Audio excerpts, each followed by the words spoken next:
దేశవ్యాప్తంగా అందరి కళ్ళు AP deputy CM Konidela Pawan Kalyan వైపే చూస్తున్నాయి. మహారాష్ట్రలో విజయం తర్వాత బీజేపీ కొత్త వ్యూహాలకు పదును పెట్టే సమయాన పవన్ ఢిల్లీలో అడుగుపెట్టడం సరికొత్త ప్రాధాన్యతను సంతరించుకుంది. ఈ క్రమంలోనే ఎన్డీఏలో భాగస్వామిగా ఉన్న పవన్ కళ్యాణ్ ఢిల్లీలో ప్రధాని నరేంద్ర మోడీతో ప్రత్యేకంగా సమావేశమై సుమారు అరగంటకు పైగానే చర్చించారు.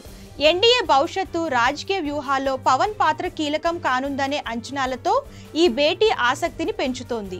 రాష్ట్ర ప్రయోజనాల్ని దృష్టిలో ఉంచుకుని ఢిల్లీ పర్యటించిన పవన్ కృషిని విశ్లేషకులు, మేధావులు మెచ్చుకుంటున్నారు. ఈ సందర్భంలో గత పాలకులు 5 ఏళ్ల పాలనలో అప్పటి సీఎం ఢిల్లీ వెళ్లిన ప్రతిసారి రాష్ట్ర ప్రయోజనాలను పక్కన పెట్టి వ్యక్తిగత ప్రయోజనాలకే సమయాన్ని కేటాయించినట్లు గుర్తు చేసుకోవడం గమనార్హం.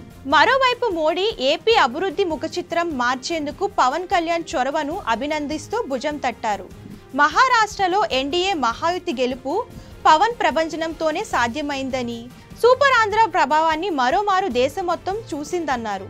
ఏపీ అభివృద్ధికి కేంద్రం అన్ని రకాలుగా అండగా ఉంటుందని మోడీ స్వయంగా పవన్ కి హామీనివ్వడం గమనార్హం. పవన్ కళ్యాణ్ ఢిల్లీ పర్యటన బిజీగా, చాలా అర్థవంతంగా జరిగింది. 2 రోజుల పర్యటనలో భాగంగా పలువురు కేంద్ర మంత్రులతో పవన్ సమావేశమయ్యారు. ఏపీకి సంబంధించిన అంశాలపైన చర్చలు చేశారు.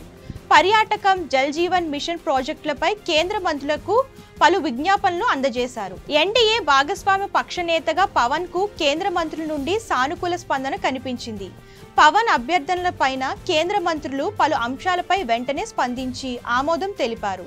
గ్రామీణ రోడ్ల అభివృద్ధికి చేయూతనివ్వాలని, జల్ జీవన్ మిషన్ గడువు పొడిగించాలని, ఏపీలో పర్యాటకాభివృద్ధికి సహకరించాలని విజ్ఞప్తి చేశారు.